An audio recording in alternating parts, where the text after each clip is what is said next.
नमस्कार, मैं और मनोहर। कि कायदे में रहोगे तो फायदे में रहोगे, चाहे फिर वो किसी भी वर्ग का हो, किसी भी धर्म विशेष का हो।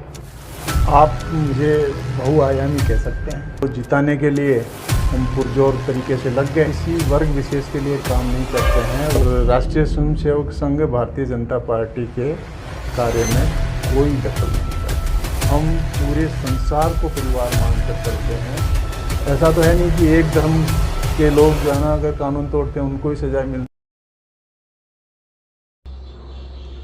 नमस्कार, मैं और मनोहर। मेरा खास कार्यक्रम मुलाकात खास व्यक्तित्व में आज मेरे खास मेहमान हैं डॉक्टर खेताराम कुमावत।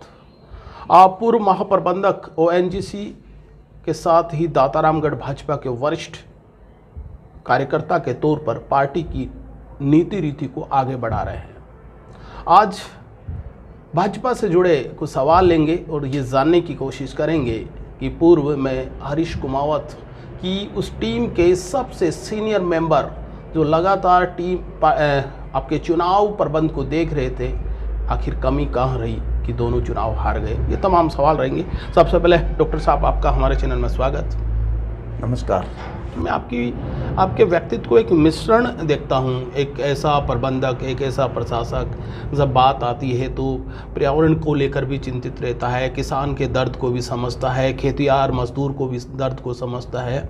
और मैं कहता हूँ कि राम मंदिर के लिए जो समर्पण निधि को जुटाना था, तो आपने अपने क्षेत्र से लगभग करोड़ रुपए से ज़्यादा इकट्ठा कर लिया।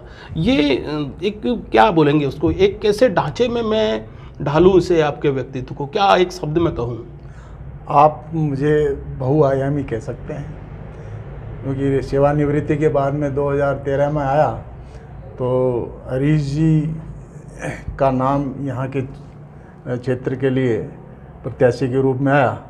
तो उनको जिताने के लिए हम पुरजोर तरीके से लग गए और पूरा प्रयास किया, लेकिन वो चुनाव हम नहीं जीत पाए।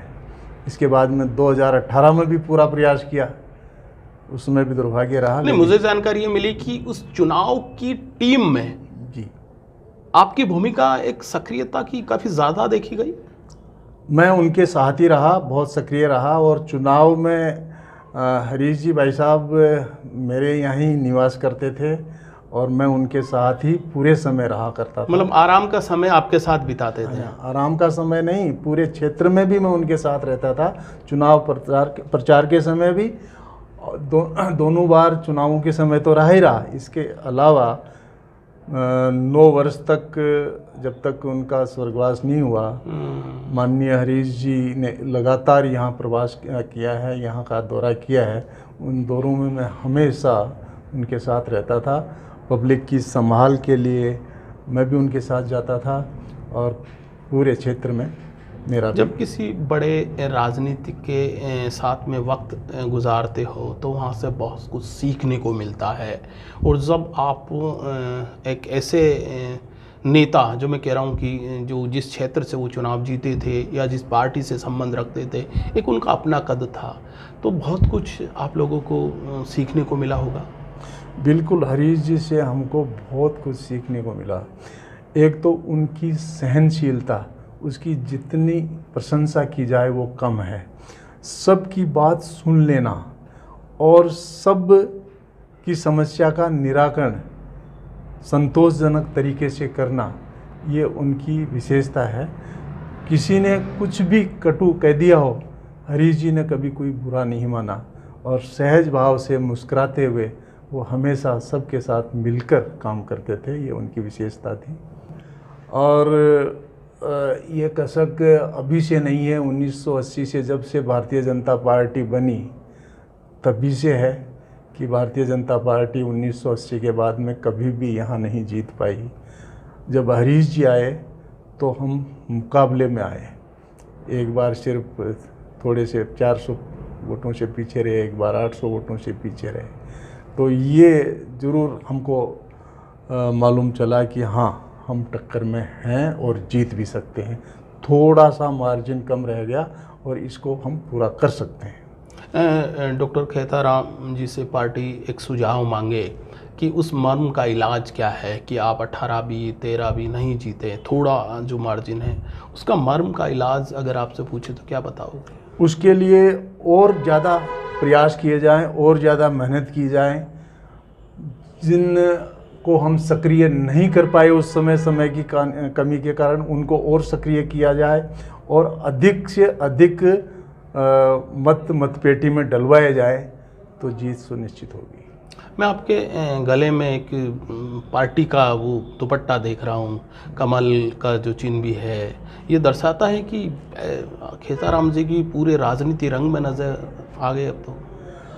हमारे तो रक्त में भी भारतीय जनता पार्टी है। आप रक्त निकाल कर अगर लेबोरेटरी में एनालिसिस करवाओगे तो भी भारतीय जनता पार्टी ही उसमें निकलेगा। इसलिए ये दुपट्टा तो रहना स्वाभाविक है। ये समर्पण कभी हाईकमान ने या प्रदेश नेतृत्व में या राष्ट्रीय नेतृत्व ने महसूस कर लिया तो क्या लगता है कि राजनीति पारी भी खेल लो? बिल्कुल तैयार हो? बिल्कुल तैयार है। तो क्या मैं दातारामगढ़ से 2023 के भाजपा के कोई उम्मीदवार की जब लिस्ट बने तो क्या उस सूची में डॉक्टर खेताराम का नाम भी पार्टी विचार कर सकती है? वो पार्टी करेगी। लेकिन आप मेंटली रूप से पूरी तरह से तैयार हो? मैं पूरी तरह से तैयार हूँ। पार्टी अगर मुझे अवसर देती है तो मैं अपनी ओर से पूरा प्रयास करूँगा कि ये सीट भारतीय जनता पार्टी की झोली में डालूँ। अच्छा खेताराम जी, मैं देखता हूँ कि एक ऐसा सीधा मैं कह सकता हूँ राजनीति का वो दौर बदल गया है, पूरा ज़माना हाईटेक हो गया है। अब आदर्श राजनीति या फिर एक शब्द काम में लिया जाए अटल वाजपेयी जी की राजनीति और वर्तमान में मोदी जी की राजनीति में बड़ा अंतर हो गया है। क्या लगता है कि उस दौर का एक जो डॉक्टर खेताराम जी वर्तमान दौर की राजनीति को कैसे? भारतीय जनता पार्टी के मूल सिद्धांत शाश्वत हैं, उनमें कोई परिवर्तन नहीं आता। व्यक्ति बदलते हैं तो भी जो है ना मूल सिद्धांत भारतीय जनता पार्टी के वो शाश्वत ही रहते हैं। पंडित दीनदयाल उपाध्याय, अटल बिहारी वाजपेयी की ये पार्टी है, उन्हीं के सिद्धांतों पर ये पार्टी चल रही है। एक मैंने जब आपकी शुरुआती भूमिका में परिचय करा रहा था, किसान शब्द और पर्यावरण ये दो शब्द जोड़े हैं आपके लिए। वर्तमान में किसान क्या वास्तव में समृद्ध हो रहा है या किसानों की तकलीफ आज भी तकलीफ ही है? व्यक्तिगत कमेंट। भारतीय जनता पार्टी किसानों के लिए बहुत कुछ कर रही है, लेकिन कुछ विशेष परिस्थितियां हैं इस क्षेत्र की, दातारामगढ़ की। यहाँ भूमि जल लगभग समाप्त हो गया है। जब भूमि जल समाप्त हो गया है तो इसमें खेती की संभावना नहीं है। तो ऐसी स्थिति में एक विशेष प्रयास की आवश्यकता है, जल संग्रहण करके कोई बागवानी करना और खेती करना। तो उसके लिए मैंने भी प्रयास किया है और एक मॉडल भी स्थापित किया है और किसानों के लिए जल की समस्या का समाधान करने का प्रयास किया है। मैं केंद्र सरकार की वो जल जीवन मिशन योजना का जिक्र करता हूँ। सरकार जब मैं उसके बारे में पढ़ रहा था, जान रहा था, तो प्रत्येक घर में नल और मैं कहूँ मीठा पानी, पेयजल ऐसा हो जो पीने लायक हो। लेकिन मैं आज अगर धरातल पर उस योजना को देखूं, आज दातारामगढ़ में पेयजल की ही किल्लत है, फिर ऊपर से मीठा जो वो पेयजल योग्य पीने योग्य पानी की बात करें तो हर जगह कमी है। तो इस दोनों चीज़ों को वास्तव में उस योजना को धरातल पर आप कितना पाते हो और उसमें क्या सुधार की गुंजाइश है? इसके लिए प्रयास लगातार चल रहा है। डीपीआर बन चुकी है और उसके अनुसार अब यहाँ अगर भारतीय जनता पार्टी की सरकार होती तो हर घर नल पहुँच भी जाता संभवतया, लेकिन सरकार अलग पार्टी की है, इसलिए वो डीपीआर बनने के बाद में भी कार्यान्वित नहीं हुई योजना। तो इसके कारण ये नहीं हो पाया जल्दी हर घर में नल पहुँचे, नहर का पानी आए और नहर का पानी के साथ में वर्षा जल उसको भी हम संग्रहित करके, और क्योंकि वर्षा जल तो बहुत उत्तम होता है, अमृत समान होता है, उसमें न कैल्शियम होता है, न मैग्नीशियम होता है, न फ्लोराइड होता है, स्वास्थ्य भी अच्छा रहता है, तो वो भी एक समाधान है। तो इस हिसाब से घर का पानी घर में, खेत का पानी खेत इस पर में। बड़ा काम कर रहे हो आप, लंबे समय से काम भी कर रहे हो, आपको विशेष पहचान भी दिलाता है। थोड़ा सियासी सवाल ज़्यादा लूँगा, क्योंकि जो मैं दुपट्टा देखकर बार बार मुझे ये फील करा रहा है कि यस, आप उस दातारामगढ़ के भाजपा के उस वो कहते हैं ना कि उस रथ पर बैठ गए हो कि अब उसकी गति काफ़ी तेज़ है। अच्छा, मैं ये जानना ये भी चाह रहा हूँ कि भाजपा में मैं देखता हूँ कि दातारामगढ़ में जब उम्मीदवार की बात आती है तो एक से ज़्यादा अकाउंट हो जाते हैं। जब एक से ज़्यादा अकाउंट और उसमें एक को चुनना हो तो थोड़ा कठिन होता होगा। अब ये संवैधानिक अधिकार सबका है कि टिकट मांगे, पार्टी जिसको योग्य समझती है उसको टिकट दे देती है और फिर सब उसके साथ लगकर चुनाव जिताते हैं। दातारामगढ़ में भाजपा की बात करें, 80 के बाद में पार्टी की स्थापना के बाद में राजपूतों को बड़ी मतलब संख्या में 4 से बार टिकट दिया है, कुमाऊत को भी दिया है, आपके जाट को भी, वर्ग को भी दिया है। ये जातियों का अलग अलग प्रयोग करने के बाद में भी भाजपा वहाँ, तो क्या वो प्रयोग अभी जारी रहेगा या उस प्रयोग में तो इस एक नया प्रयोग क्या रहेगा इस पर? प्रयोग तो बहुत हुए हैं और प्रयोग सफल नहीं हुआ, ये भी एक विचारणीय विषय है। अभी पिछले 2 चुनावों में हम काफ़ी नज़दीक आ गए, तो उस दृष्टि से पार्टी सोचेगी और जाने कोई निर्णय लेगी तो और प्रयास करके जाने इस पार्टी को जीत दिलाएंगे। दातारामगढ़ में पहले चुनाव लड़ने वाले पूर्व उपराष्ट्रपति भैरव सिंह शेखावत मुख्यमंत्री भी रहे, उन्हीं का जो जन्मदिन का शताब्दी जो जन्मोत्सव है वो उन्हीं के पैतृक गांव जो आपके ही क्षेत्र में है, खाचरियावाद से शुरू हो रहा है। उस 23 के विधानसभा चुनाव से पहले पार्टी का इतना बड़ा कार्यक्रम लॉन्च करना, क्या लगता है कि उसका डायरेक्ट इनडायरेक्टली फ़ायदा दातारामगढ़ भाजपा को भी मिलेगा? दातारामगढ़ भाजपा को तो मिलेगा ही, बाकी पूरे राजस्थान में हर कॉन्स्टिट्यूंसी में ये सभाएं होगी और पूरे राजस्थान में बीजेपी को इसका फ़ायदा मिलेगा। भैरव सिंह जी का राजनीति में स्थान कहाँ पाते देखते हो आप? भैरव सिंह जी का राजनीति में बहुत ऊंचा स्थान था। वो अजात शत्रु थे, वो 3 बार यहाँ के मुख्यमंत्री रहे और भारत के उपराष्ट्रपति भी रहे। तो राजस्थान में और पूरे देश में एक विशिष्ट व्यक्ति थे, वो एक युग पुरुष कहा जा सकता है उनको। राजस्थान के विशेष तौर पर विधानसभा दातारामगढ़ के विकास को कैसे देखते हो? क्या क्षेत्र में विकास हुआ है, विकास से संतुष्ट हो? विकास अभी बहुत होना बाकी है। यहाँ पानी की समस्या सबसे ज़्यादा है। सबसे पहले तो पानी की समस्या का निराकरण किया जाए, ये बहुत आवश्यक है। जब पानी नहीं है तो विकास क्या है, क्योंकि जल जीवन के लिए ज़रूरी है। उसके लिए विशेष प्रयास की आवश्यकता है। वर्तमान एमएलए के प्रयास से संतुष्ट नहीं हो गया? पानी कहाँ है, जनता प्यासी मर रही है। तो वर्तमान एमएलए ने तो पानी के लिए कुछ भी नहीं किया है। पानी की पॉलिसी पर फेल है, बाकी पॉलिसी बाकी भी कुछ नहीं है। रोड भी सब टूटी हुई है। रोड भी जैसी चाहिए वैसी नहीं है। मैं 10 में से एक विधायक के रिकॉर्ड कार्ड को मैं मार्क्स आपसे जज करवाऊं तो डॉक्टर खेताराम जी एक विधायक के रिपोर्ट कार्ड को 10 में से कितने मार्क्स मिल सकते? फेल हैं, 2 नंबर भी नहीं मिलेंगे। इसका तो 23 के चुनाव में तो फिर काफ़ी बिल्कुल 23 के चुनाव में अगर ये खड़े होते हैं तो निश्चित रूप से जो है ना, जनता इनको वोट नहीं देगी। एक और बात मुझे बता दीजिए, समझा दीजिए, क्योंकि राजनीति को आप काफ़ी नज़दीक से समझ रहे हो। वर्तमान दौर में एक मैं देखता हूँ कि जाति फैक्ट है वो राजनीति में तेज़ी से हावी हुआ, हालांकि पहले भी था। क्या लगता है कि राजनीति में जाति का प्रवेश होना कहीं एक अच्छे उम्मीदवार को जीत में कुछ बाधा आती है? राजनीति में ये दुर्भाग्य है कि जाति का समीकरण देखा जाता है। एक अच्छा व्यक्ति इस जाति के समीकरण के कारण आने से रह जाता है। प्रजातंत्र में ये जाति का समीकरण कहीं नहीं है। दीनदयाल जी के सिद्धांत में भी ये नहीं था। एक बार वो चुनाव के लिए वहाँ खड़े हुए थे यूपी में, तो उनको परामर्श दिया गया कि यहाँ ब्राह्मण वोटर ज़्यादा हैं, तो उन्होंने कहा कि नहीं, मैं जातिगत आधार पर चुनाव नहीं जीतना चाहता, भले ही मैं परास्त हो जाऊँ। तो हमारे सिद्धांत तो ये हैं, लेकिन ये अगर चुनाव में आ गया है तो ये दुर्भाग्य ही कहा जा सकता है। एक संघ पृष्ठभूमि का भी आपका परिचय मैंने कराया था। अभी भागवत जी कहते हैं कि एक पनघट हो, एक शमशान हो, वो विचार संस्कृति रही है हमारी। वैदिक संस्कृति में कभी कोई भेदभाव नहीं होता था, और हम मनुष्य के लिए तो क्या भेदभाव करें, हम तो जो है ना पशु पक्षियों के लिए भी भेदभाव नहीं करते थे।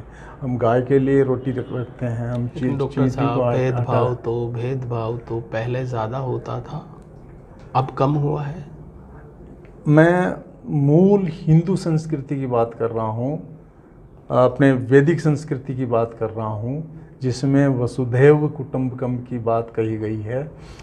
हम पूरे संसार को परिवार मानकर चलते हैं, और हमारी वैदिक संस्कृति में तो हर आत्मा उसमें ईश्वर निवास करता है। वासुदेव कुटुंबकम की जो भावना है, क्या वो कमज़ोर हुई है, ऐसा मानो है? कमज़ोर हमारी वसुदेव कुटुंबकम की भावना कम नहीं हुई है। हम उसी दिशा में और उसी सिद्धांत पर काम कर रहे हैं। हाँ, विश्व गुरु हमारा जो है ना भारत तभी था जब हमारे में वसुधैव कुटुंबकम की भावना पूरे विश्व में फैलाई थी। लेकिन विश्व जो है वो आधुनिकता में आ गया, और उसके कारण से जो है ये चीज़ अभी पूरी प्रभावी रूप से नहीं चल पा रही है। देश के प्रधानमंत्री नरेंद्र मोदी जी की काफ़ी लोकप्रियता है। क्या वो लोकप्रियता एक बार पुनः सत्ता दिलाने में? प्रधानमंत्री जी के काम की लोकप्रियता है।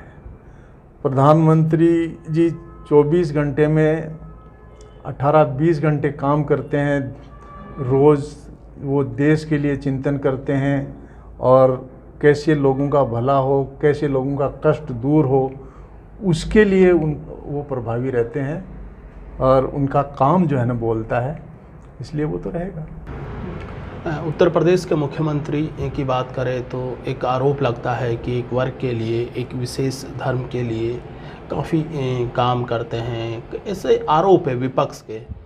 डॉक्टर खेताराम जी कैसे देखते हैं? वो किसी वर्ग विशेष के लिए काम नहीं करते हैं, वो पूरी जनता के लिए काम करते हैं। जो कानून तोड़ने वाले हैं, कानून के अनुसार उनको सज़ा मिलनी चाहिए, और उनका एक वक्तव्य है कि कायदे में रहोगे तो फ़ायदे में रहोगे, चाहे फिर वो किसी भी वर्ग का हो, किसी भी धर्म विशेष का हो, उनको सज़ा मिलती है। ऐसा तो है नहीं कि एक धर्म के लोग जो है ना अगर कानून तोड़ते हैं उनको ही सज़ा मिलती है, दूसरे धर्म के लोग कानून तोड़ते हैं तो उनको सज़ा नहीं मिलती है, सबको मिलती है। इसलिए ये नैरेटिव बनाना तो गलत बात है। दातारामगढ़ में हमेशा एक मैं देख रहा हूँ कि बाहरी उम्मीदवार, जैसे बाहरी और स्थानीय, ये मुद्दा भी आता है। डॉक्टर खेताराम जी कैसे देखते हैं कि इस बार तो क्या बाहरी उम्मीदवार की मांग ज़्यादा रहेगी या फिर स्थानीय? ये पार्टी को देखना है, लेकिन मेरा मत ये है कि स्थानीय उम्मीदवार ज़्यादा प्रभावी रहेगा। स्थानीय उम्मीदवार यहाँ रहता है, वो लोगों के संपर्क में रहता है, और लोगों के मन में एक भावना होती है कि 24 घंटे में कभी भी हम इससे संपर्क कर सकते हैं, अपने दुख दर्द जाकर तुरंत बता सकते हैं, और हमारी समस्याओं का ये समाधान कर सकता है। बाहरी उम्मीदवार बाहर का रहने वाला होने के कारण लोगों का वहाँ पहुँचना मुश्किल हो जाता है। समस्याओं का समाधान तो तब होगा ना जब लोग वहाँ पहुँचेंगे। इसलिए पार्टी को देखना है कि क्या करना है, लेकिन मेरा मत यह है कि स्थानीय को कोई प्रतिनिधित्व मिले, लीडरशिप विकसित हो तो अति उत्तम रहेगा। मुझे डॉक्टर साहब ये भी बताइए कि 8 विधानसभा जिले की भाजपा सभी हार जाती है, इसका तो विश्लेषण हुआ है, और उसमें यही है कि 8 ही नहीं, पूरे 200 विधानसभा का जब वो वोटों का गणित देखा गया तो केवल 1.5 लाख मतों का अंतर था, तब 200 विधानसभा में 1.5 लाख मतों का अंतर कोई विशेष नहीं है। आप देखेंगे कि दोनों को कितना प्रतिशत वोट मिला तो प्रतिशत में बराबर आ रहे हैं। लोकतंत्र में तो जीत लोग चाहिए ना। हाँ, अब ऐसा कभी कभी हो जाता है लेकिन हमेशा नहीं। क्या ऐसा इसको ऐसा समझे शायद इस चीज़ को कि भाई पार्टी में थोड़ा गुटबाजी है, पार्टी में धड़े हैं, क्या इसको ऐसे कह सकते हैं? नहीं, पार्टी में कोई गुटबाजी या धड़े नहीं है, सब साथ मिलकर चलते हैं। चलो जाते जाते एक दो सवाल और लूँगा मैं। दातारामगढ़ भाजपा को मैं देखूं तो दातारामगढ़ भाजपा में एक टिकट को लेकर एक अपना अपना दावा प्रस्तुत करते हैं। राजपूत लोग अपना दावा प्रस्तुत करते हैं, कुमावत वर्ग अपना दावा प्रस्तुत करते हैं, जाट ब्राह्मण जो भी है अपना अपना दावा प्रस्तुत करते हैं। ये जाति के दावे और जाति की वोटर की मानसिकता, क्या ये अब ज़रूरत हो गई कि आपके पास में जिसकी जाति की महापंचायत ज़्यादा बड़ी होगी वही जीत का प्रबल दावेदार होगा? एक जाति से चुनाव नहीं जीता जा सकता, 36 कौम से चुनाव जीता जाता है। और मैंने पहले भी बताया कि सभी का संवैधानिक अधिकार है टिकट मांगना, और जाना पार्टी को ये तय करना है कि किसको टिकट देनी है। पार्टी जिसको टिकट देगी 36 कौम उसके साथ चलेगी और वो जीतेगा। एक अंतिम सवाल मेरा कि जिस पृष्ठभूमि में आप काम कर रहे थे, लंबे समय से काम कर रहे थे, मैं सीधा जिक्र करूं संघ को में आप काम कर रहे थे, वहां से पार्टी में अभी चुनाव के 7 महीने बचे हुए हैं, क्या लगता है कि संघ का कोई आशीर्वाद या डायरेक्ट इनडायरेक्टली कि भी ठीक है जाइए काम करें? और इसके बारे में मैंने आपको बता दिया कि जो है ना, भारतीय जनता पार्टी एक स्वतंत्र संगठन है और भारतीय जनता पार्टी अपनी निर्णय स्वयं लेती है, संघ का उसमें कोई दखल नहीं होता। दातारामगढ़ के जो आम पब्लिक जो आपको देख रही है, सुन रही है, 23 की विधानसभा को लेकर क्या कहते हो, क्या सोचते हो? 23 की विधानसभा निश्चित रूप से भारतीय जनता पार्टी जीतेगी और भारतीय जनता पार्टी का राज आएगा। और 23 की दातारामगढ़ विधानसभा में क्या जनता के फेस के रूप में डॉक्टर खेताराम जी भी मैदान में होंगे? मैं प्रयास कर रहा हूँ, पार्टी का आशीर्वाद चाहूँगा। बहुत बहुत धन्यवाद। निश्चित तौर पर हमारी भी शुभकामना रहेगी ऑलरेडी कि आप को टिकट मिले, आप जीतो और एक बेहतर जनप्रतिनिधि साबिल हो। बहुत बहुत धन्यवाद। नमस्कार।